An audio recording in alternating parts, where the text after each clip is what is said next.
the Evolution Security Podcast.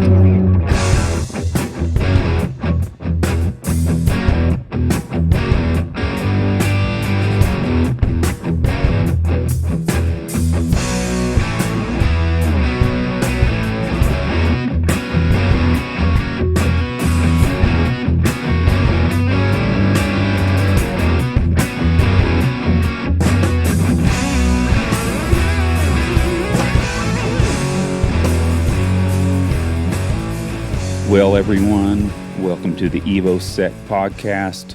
We have got a special kind of episode where we wanted to go ahead and comment on the verdict yesterday. This is Saturday. We heard the news about Kyle Rittenhouse being acquitted of all the charges. And, we know that there's been plenty of commentary that you have heard, but we wanted to focus on something that is dear to us and this audience, I know. And I want to start out and bring us in by reading a few quotes, some reactions here by people that, were not glad about this. First, I want to start out with the mayor of New York City, which is Bill de Blasio, who I believe is running for president and is very anti-self-defense, not just anti-gun, anti-self-defense. He said this verdict was disgusting and it sent a horrible message to the country. And then California Governor Gavin Newsom, we all know him really well, said it told armed Americans that they can, quote, break the law, carry around weapons built for a military, shoot and kill people, and get away with it. And then we had Libby Schaaf, who is the mayor of Oakland, California. She said, this verdict gives vigilantism a free pass and fortifies white privilege. And then we have Chicago Mayor Lori Lightfoot. She said that Rittenhouse was reckless, dangerous, and showed an utter disregard for human life. Isn't that rich? Absolutely. This was from, of course, our Vice President, Harris. She said, the verdict really speaks for itself. As many of you know, I spent a majority of my career working to make the justice system more equitable, and clearly there is a lot more work to do. And so then finally, Joe Biden, the President of the United States, commenting on this, while the verdict in Kenosha will leave many Americans feeling angry and concerned, myself included, we must acknowledge that the jury has spoken. Now, Eric, what really stands out to me and what I really want to focus on, that sometimes we're kind of hearing it, but it really isn't being stressed like it needs to be. These politicians and the other people in the media that have reacted to this like it's the end of the world, they really do not want you to have the right to self-defense. This was a clear-cut case of self-defense. And with their reaction, they are showing that they do not believe you as the little citizen that you have the right to defend yourself. Well, Aaron, it is true because, even during the trial, one of the assistant DAs, I can't remember his name. I remember Thomas Binger's name, but for some reason I'm forgetting Hamburger's name. But anyway. Hamburger. Sorry, that was rude. But anyway, he essentially said that, hey, sometimes you just need to take a licking. There's this attitude that, hey, sometimes you just gotta take a beating, and that is part of the anti-defense, self-defense side of this. But we're going to talk a lot more on that towards the middle portion of the show about what the left is now saying about self-defense. Man, sorry about that. So anyway, yeah, Aaron, so what I'd like to do is just go ahead and talk on a summary of the incident. Now, we're sure that a majority of people have heard what took place, but just in case we have any audience members that may not know the details, I'll go ahead and talk on it right now. So essentially, first to start out, Rosenbaum, the first individual that was shot by Kyle, had threatened, he said, quote, "I catch any of you guys alone tonight, I'm going to effing kill you." That's intent, right, Aaron? Sure is. You know, so further on in the evening, and that was, by the way, not just stated by Kyle, but it was also stated by Ryan Balch on the stand. So as far as how this took off, or kicked off, I should say, is that Kyle Rittenhouse put out a dumpster fire in a dumpster that these rioters were trying to push into police cars, which they had been doing throughout the evening. So Kyle goes out there and he puts the fire out. Well, this infuriated rioters, including Rosenbaum. He also likely, from the evidence, noticed that Kyle was by himself and of course accosted Kyle. And Kyle at some point decides that, he's going to get out of there because he's by himself, and he starts running through the parking lot. And Rosenbaum very aggressively pursues him. He closes in on Kyle between several vehicles and lunges for his rifle. Of course, at this point, Kyle turns and fires 4 shots, killing Rosenbaum. Kyle then tries to run down the street. I believe it was Sheridan, was the street. Tries to run down Sheridan Street to actually go to the police. Yeah, so he is pursued by multiple assailants. One rioter hits him in the head with a rock. Kyle runs a bit further. Kyle stumbles and falls to the ground as Jump Kick Man, now identified as Maurice Freeland, kicks Kyle in the head. Kyle fires 2 shots, missing him. I bet that guy's feeling lucky, right, Aaron? Yeah. Kyle's still on the ground. Huber hits him in the head with a skateboard, which is definitively, it could be a lethal weapon. Would you agree, Aaron? Oh, yeah. The steel trucks, the wood, any blunt object can easily kill somebody. And at this point, when he's hitting him with the skateboard, he's trying to take his rifle. It's right there on video. All this is on video. He's trying to take Kyle's rifle, presumably to use it against him. Kyle fires 1 shot and into Huber's chest, killing him. Very much right after this, Grosskreutz is actually closing in on Kyle with a pistol pointed right at Kyle's head. Kyle then fires the last shot of the incident into Grosskreuz's bicep. This second portion of the incident, so you have Rosenbaum, who he shot, I forget the timeline, that one of the experts stated it in court, but it was a short duration. But when this second portion of the incident took place was within seconds. All 4 of these assailants were within 4, around 3 or so 4 seconds is what I believe it was. Bottom line is that was a cut and dry self-defense case. And Aaron, I would argue, we're not lawyers. We don't claim to be, but I'm sitting here with my book, The Law of Self-Defense by Andrew Bronca. And as I reasonably look through the 5 elements of self-defense, it was clear that the defense successfully argued that these 5 elements were present, and 12 jurors agreed with them, right? So innocence, imminence, proportionality, avoidance, and reasonableness were all present.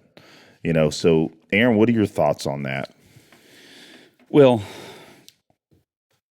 when it comes to self-defense, we know full well that the individual that uses lethal force or any force at all in self-defense, they do not have to have perfect information. Nope.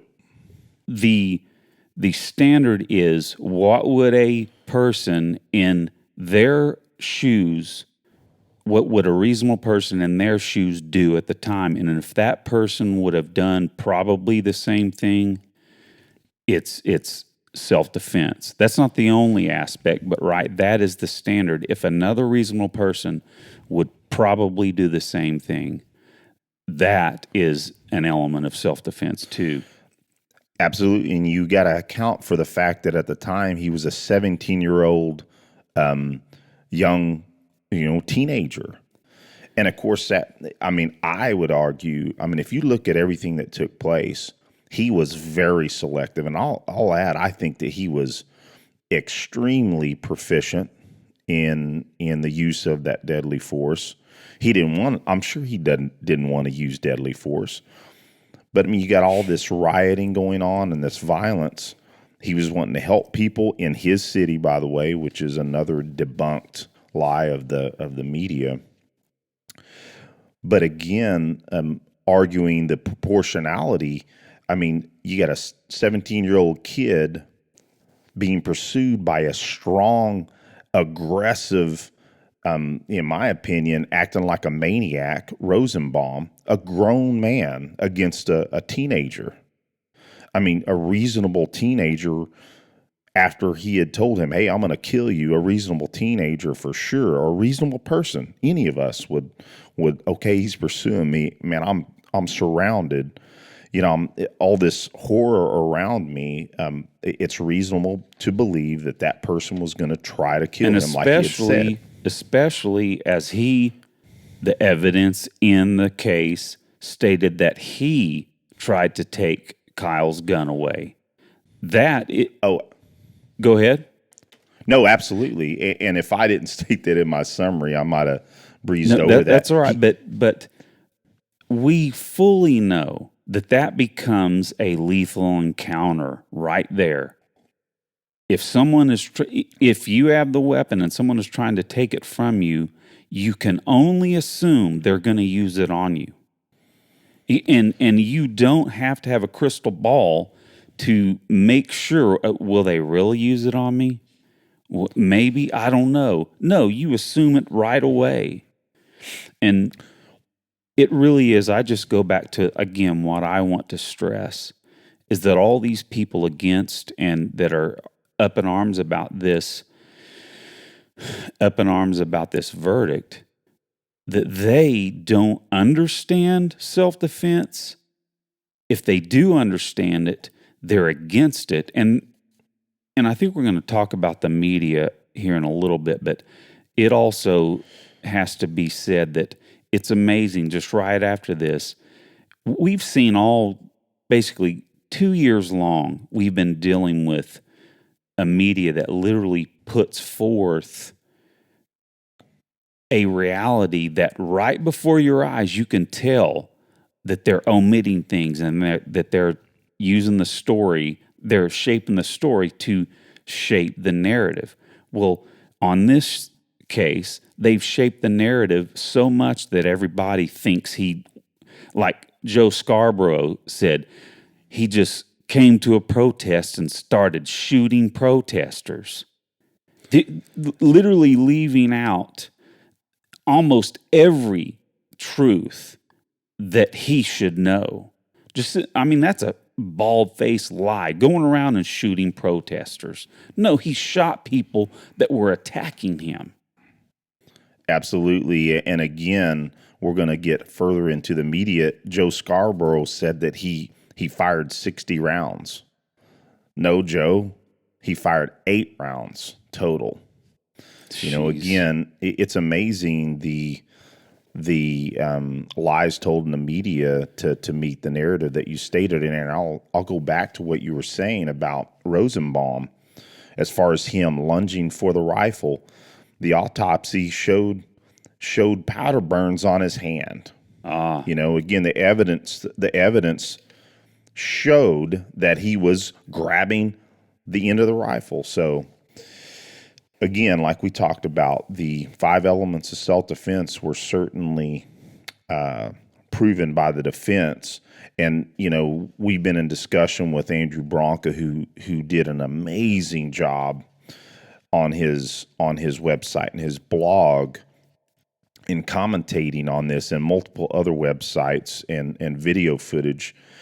And I'd just like to say, I'll put in the show notes his website, and then I'm holding my law self-defense book here that will also throw in the show notes as well. This is something that all of us as folks serious about self-defense should have this book. So, yeah, most assuredly, Aaron, I think the media alone, it's certainly demonstrable that MSNBC especially has been peddling such heinous lies about racism and the like. So let's hit on a few of those. Go ahead. I didn't want to forget to say this, because you bring it up, the fomenting of racism and the aspect of this verdict that speaks to that, to some of these people. Alexandria Ocasio-Cortez, that freaking girl with a head full of rattling rocks. She said, this is just the system doing what it was designed to do for those it was designed for. Meaning white people. Yes. White men, especially.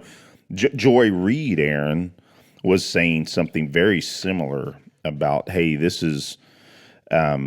She referenced Judge Kavanaugh crying, during his Senate hearings, and that Kyle Rittenhouse cried on the stand, and that this represented a certain kind of justice for white men, which is what I'd like to say, Aaron. I find it amazing that we even are mentioning such vile discussion from the media. Aaron, I think you can agree. When we were raised, we lived in a small town. We didn't think twice about the color of the kids we grew up with. Same thing during all of our years forthcoming. We were taught that we're supposed to look at the person's character and not their skin color, but somehow the current narrative is to divide us by color again. I'm amazed that we're in this realm inside our society that this is even being discussed it's completely a false narrative. Well, and literally that not literally, but it's put forth and we're bombarded with it. That it's the most important issue in all of American life. Yep. But that's enough said about that. So, Aaron, what I'll do is I'll go over some of the falsehoods that we have seen in the media, and we just hit on it. Number one, that he was a white supremacist. That was stated by the president himself, and everybody on the leftist media. That he belonged to a militia. Again, totally false. I'll just say this way, if it was true, that certainly would have arrived in evidence, right? I mean, they get everything in evidence that they can use. So that was never presented as evidence. He possessed the AR-15 illegal. They're still saying that crap today, even though the reason the charge was dropped, the weapons charge, was because Wisconsin law allows a 17-year-old to possess a rifle as long as it's not a short-barreled rifle. So it's completely a lie, and of course that's the reason why Judge Schroeder dropped that charge. So another one, he crossed state lines. Well, he actually, in fact, works in Kenosha. He was working that day in Kenosha. His father lives there. Multiple family members live in Kenosha. I would argue that that's his city as well. You know, it's ridiculous that they would use that as also a false narrative. Every bit of the rush to judgment before evidence was even presented in this case, he was charged 2 days later before all evidence was in and understood. And that's what makes it clear. This was all about politics. You know, it's as if, go ahead. And they had to have known that they really didn't have a case. So it was also the aspect that Andrew Branca calls it, which is basically punishment by the trial. That's the punishment. Putting them through and that. Aaron, absolutely. And you know, Binger had ran for DA and lost. So this is a good opportunity to get his name out there in preparation for running for DA again. He really has his name out there now, doesn't he? Yep. I don't know if that's lots of. I don't know if that's good. Prosecutorial malfeasance. Yeah. You know, but again, those that would support this type of prosecution would likely vote for him. Maybe they'll vote more for him now. I guess I don't know. So yeah, I think those narratives obviously were completely disproven. So Aaron, I think we should kind of move towards what are the lessons learned from all this. And I think one of the most important lessons, and probably how we should summarize this episode, is that we should all have legal service memberships. You know, and I'll be the first to admit, I had this and let it lapse like 2 weeks ago with a company I'm not going to name, because I learned some aspects of it that I didn't understand beforehand. I mean, it's a valid service, but one of the issues that I have is that you can't choose your own lawyer.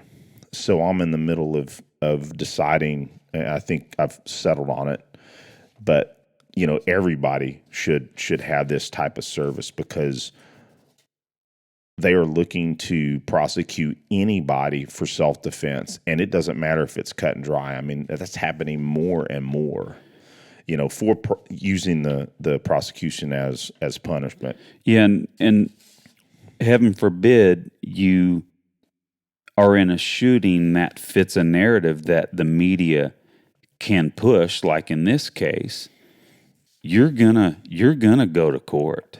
Now, the great thing is, more than likely, especially in very gun-friendly places like where I live, more than likely it's going to be hard to get one of those types of DAs that's going to just throw charges at people. But who knows? You know, it's always changing. And Eric, I think I don't want to take us off on something you weren't ready to talk about, but how about the media and politicians now talking the last couple of days about how we need to reform self-defense law? Now, oh, absolutely.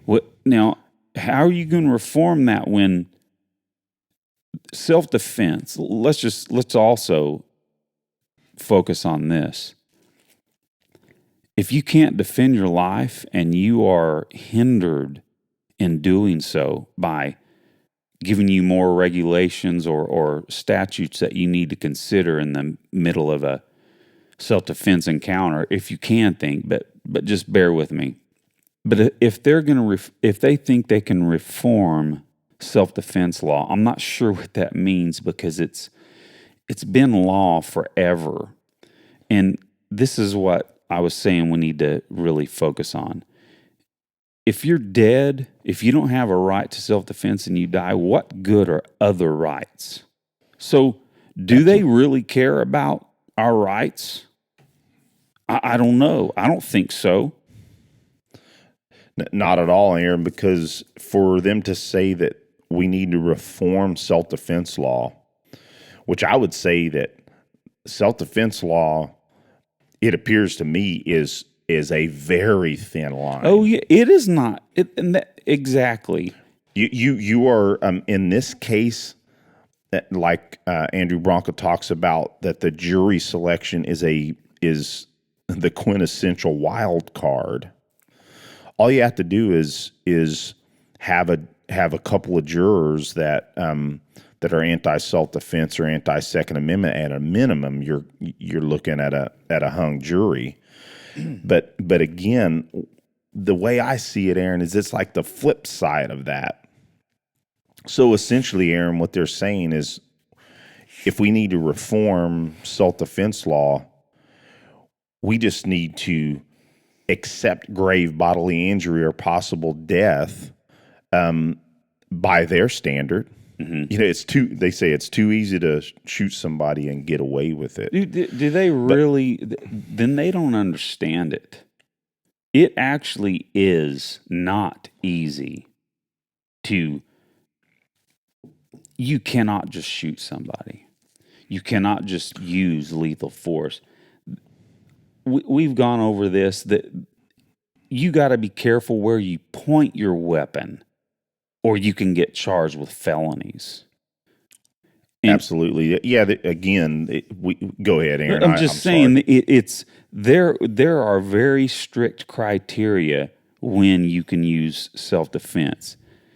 It comes down to fairly simple. If you are in imminent danger and you're in fear for your life, reasonably, you can use deadly force. But it's still not easy. You don't just easily get away with it like they're stating. And we're kind of belaboring. I'm sorry. Well, not at all, Aaron. And I'll say this, and we can move to the next lesson learned, is again, we keep quoting Andrew Bronco. Well, he's the expert, and he states that if you lose any one of the 5 elements of self-defense, you lose self-defense as an option for defense. So if you lose innocence, let's say you provoked the incident, which again, that was argued that he supposedly pointed his weapon. But again, if you look at the video they used to say that he pointed a weapon, at number one, you couldn't even see the Kaminsky's, which again, in the summary, I meant to mention that the first shot fired was from Kaminsky, Mr. Kaminsky, or Zeminski, pardon me. Supposedly he pointed his rifle in, but you can't see him on the video at all. Plus the fact that, essentially his rifle was pointed down and the video looked like it was on his left shoulder. Again, some of the stuff they tried to use as evidence was asinine, but back to that point is that if he would have pointed that weapon at somebody else, supposedly provoking, he had likely lost innocence as an element, right? Mm-hmm. So again, I don't want to argue the legal sides of this, but I read through each one of those, and I read all the legal definitions in this book, and it's clear to me that all those were met. And we'll let Andrew come in. Maybe we can get him to enunciate each one of these elements with specifically Kyle Rittenhouse's incident. So another thing, Aaron, what do you think this also taught us right in front of public's eyes, the effectiveness of the AR-15, right? Yeah, good point, buddy. And if you look at it, it appears to me that Kyle knew the manual of arms of the AR-15, but it still appeared to me that he didn't have a high level of training with that rifle. And as what I understand, I mean, he stated himself, I think he only fired, 50 or 100 rounds through that rifle. And, it kind of seems like that he hasn't done a lot of shooting with AR-15s. I don't know that for sure. But again, with a minor level of understanding and capabilities, he defended himself against multiple assailants in very compressed time. Aaron, I would argue that if he did not have that AR, let's say if it was even legal for him to have a pistol, which the prosecution argued, why didn't you have a pistol? Is what Binger asked him. And you got Kyle on the stand saying, well, because it was illegal for me to have it. Oh, did he say that? I didn't hear that. Oh, absolutely. Oh, awesome. Yeah, right there. The prosecutor asking this or 18-year-old at the time, he's like, hey, why didn't you just have a pistol? Why did you need an AR? Well, because it's illegal for me to have a pistol. But let's say for argument's sake that he had that pistol.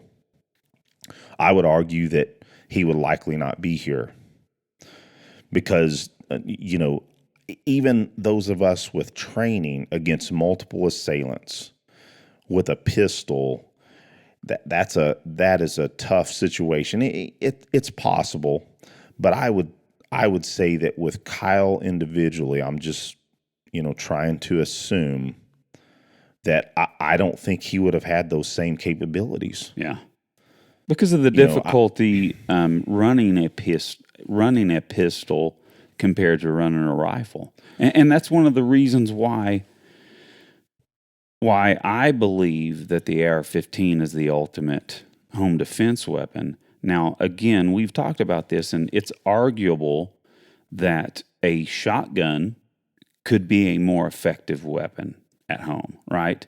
That's arguable, and I'm not going to argue that. But what I am saying is that an AR is easier for more people to run. A young low recoil, very accurate. Easy manual of arms. Absolutely. I mean, you can hand a person who's never shot a gun before, an AR, and within minutes of showing them some of the basics, they're going to be effective and safe. Versus, Aaron, you and I have done it multiple times, teaching new people how to shoot a pistol.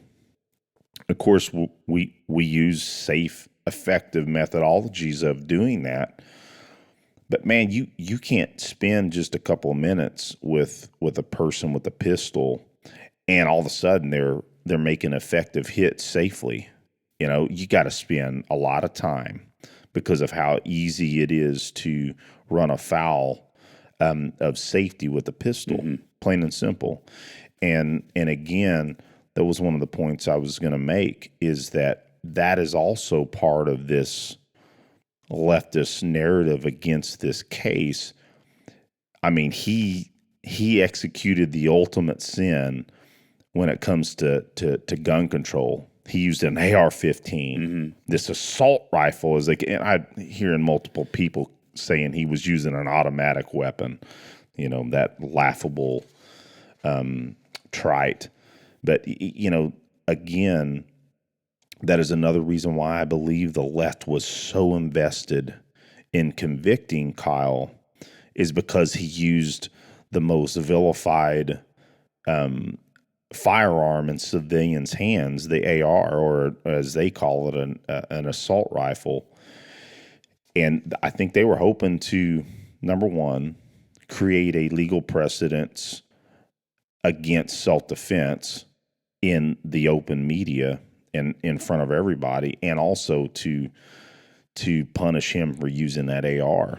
And again, argue for more gun control with AR-15s or the like. Well, and Eric, I want to digress a little bit and talk one more point that I saw the prosecutor say, and it was laughable.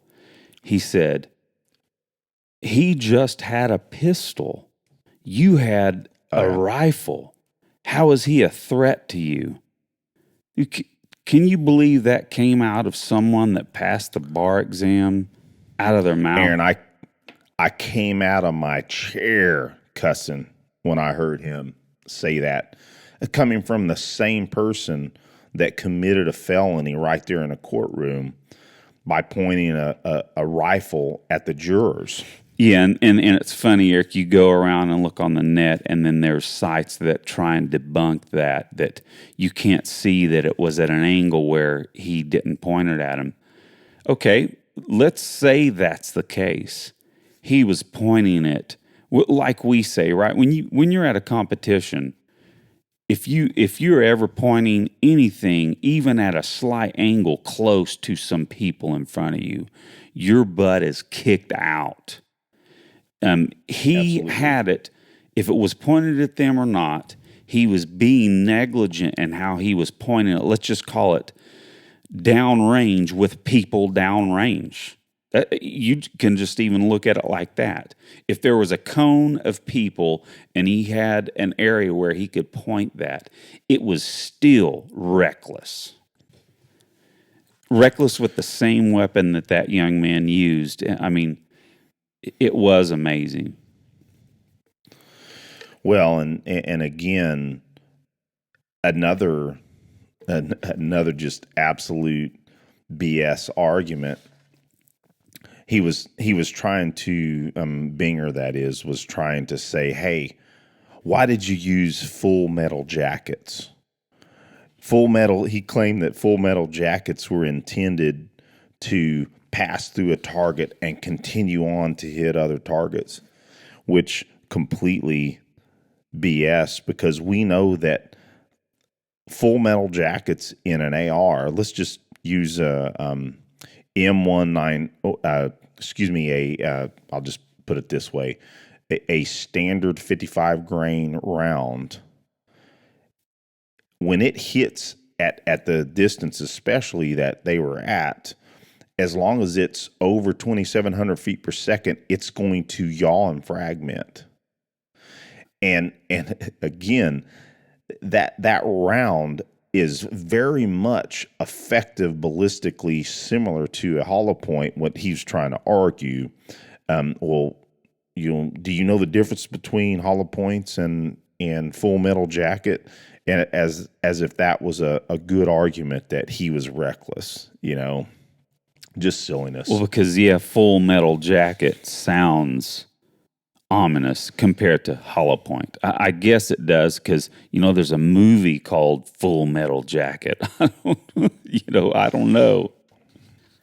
Well, and again, it's a misunderstanding of terminal ballistics.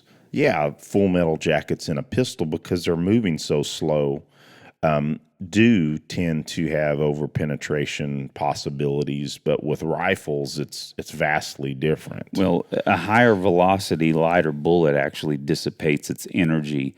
It has a lot of energy, like, for instance, a large temporary wound cavity, but it actually expends that energy really, really fast. So it actually, the higher velocity, you get, I'm not a ballistics expert either, but I do know the higher velocity, the quicker the energy dissipates and the less penetration there is. Yeah, absolutely. And Aaron, as I was still cogent just a minute ago, I was correct. The standard military ball is M193. So it's just a silly argument. But again, I think that's one of the most important lessons that we learn, is that they're going to continue to drive the anti-AR-15 narrative, but we see in front of our eyes it's a very good case of how effective that rifle was in fairly untrained hands, and it's just something the left wants to take away from us, and we got to continue to fight against that. And as far as we know, I don't know if you found any other examples, but I believe it's the only justified self-defense with an AR-15 that we have on video. Yeah, I'm not aware of any either, so it's a really good lessons learned. And again, it also points towards, there's some other things that we might be training in our use of the rifle as well. So again, we talked with Craig about some of this, and he had some really good thoughts on it.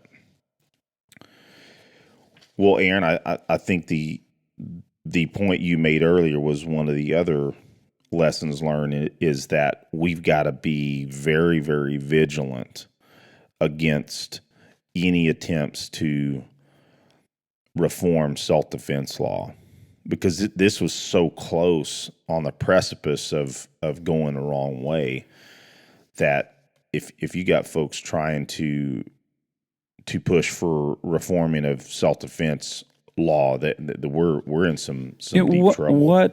What could they possibly propose to reform it? Again, there's those 5 elements, and they are not real easy to get, especially people without training. A lot of them don't understand that they can't just use their weapon, because they're threatened, right? I just want to know, what are you going to reform? It's still a hard set of hurdles to have legal, justifiable homicide, right? Because that's what it is, legal, justified homicide, when you unfortunately have to kill someone. But of course, we know lethal force doesn't have to kill somebody, but. Well, Aaron, what we would kind of like to start closing on is that, first of all, we want to give well wishes to Kyle Rittenhouse, because this young man is in for a long ride. I mean, there's continual death threats. I mean, his lawyer, Mark Richards, said that there's so many death threats they can't even keep up with it. And then that's another thing I'd like to hit on. Isn't it amazing, Aaron, that we as conservatives and pro-liberty individuals, we are not about violence. We want peace.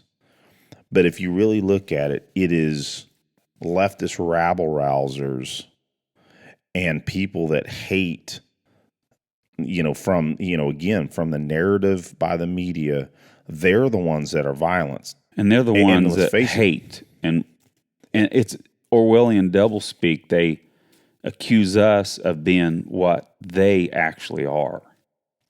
Yeah, and the irony is that Kyle was there in that city because of the Antifa and Black Lives Matters rioters that were committing violence in that city, burning it down. So to me, you just hit it on the head. That's what I was going to say. It's Orwellian doublespeak Matrix stuff, man. So with that said, Aaron, I think we've beaten this dead horse enough. Well, I do want to give some sentiment here, that also, being people of a conservative freedom nature, we don't love the litigious nature of our society. But this young man, I hope he has already about 4 or 5 lawsuits in the works. His life has been nearly ruined with this. He's like you said, Eric, he's got a long road. And I don't know if this would really go through, but there are some legal experts saying that he could sue Joe Biden. Because he was a citizen. Yes, because he was a citizen at the time. A president has protection for any torts that they commit as president, but not before he was president. And that'd be interesting. I doubt anything like that would happen, but boy, that'd be interesting if they tried to do that. So essentially, Aaron, he needs to go Sandman on him, right? Like Nick Sandman, that young, I think he's Kyle's age, where CNN, MSNBC and the typical leftist media were vilifying him. Yeah, I mean that because they've settled out of court. I don't know what the amount is, but they've certainly settled for millions with CNN and I believe MSNBC, and he still has active lawsuits right now. And one of the things that I was going to add, Aaron, did you know that the DOJ is trying to look into investigating the jurors? What? Because they didn't have the outcome that they wanted. Hey, listen, that is straight up 10th Amendment infringement.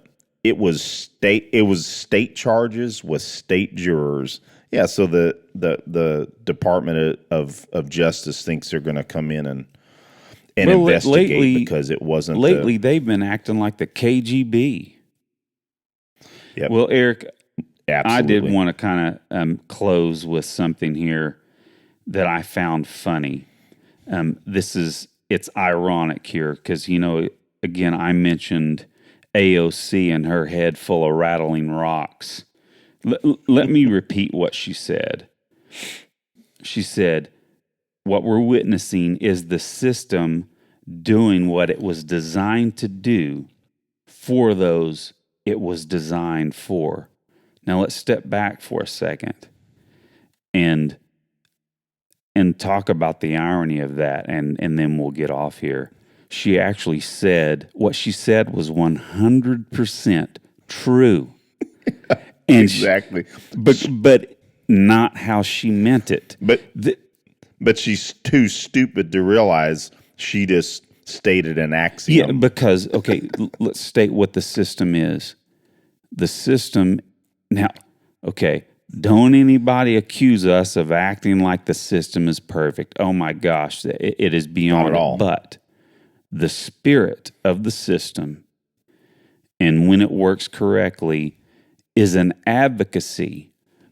The defense, the defense, and the judge and the jury, they are actually advocates for even criminals. Okay, making sure that criminals don't get found guilty of charges they shouldn't be, right? Or if there's reasonable doubt. So, in other words, that is what the system is designed to. It is designed as an advocacy system for the people that are accused. So if this system is working how it was designed for, what it was designed to do, and who it was designed for, which is American citizens, she was dead right. But well, and it's absolutely, hilarious. Yeah, I laughed about that as you read that. That's precisely what I thought, because I hadn't heard her say that. But well, Aaron, again, the system. Again, this is, I'm after reading Mark Levin's American Marxism, it strikes me the way that the leftist media uses white supremacy as this tag word. And to a lot of us, we think that, hey, that's we think of the old definition. Well, the new definition by critical theory Marxist in academia is white supremacy is the whole system revolving around anything that came from the Enlightenment that provided us this most free and most prosperous nation that we have. So if there's any relation to that system, to use their word, then it must be torn down. And what we saw in this trial is part of that, and what we're seeing after the fact, and why there's this vilification of the verdict and still trying to draw this racial connection, because they have all these intersectionalities that they're using. And again, it's all about, they want to, it's an anti-American Revolution process that they're trying to implement. And man, I'm just praying that the American people are wise to it. So, with that said, brother, I think it's a good time to say goodnight. Good night, brother, and fun chatting with you about this stuff. This isn't just an important topic. It's a bunch of important topics. And again, I'll reiterate, Eric, the main lesson learned from this is that we all need to have legal coverage. Yeah, and so we'll leave some good examples. We won't hit on any right now, but we'll leave some good examples for folks to research on their own, because that's certainly a personal choice. So, All right. Well, brother, You have a good night. have a good one, brother.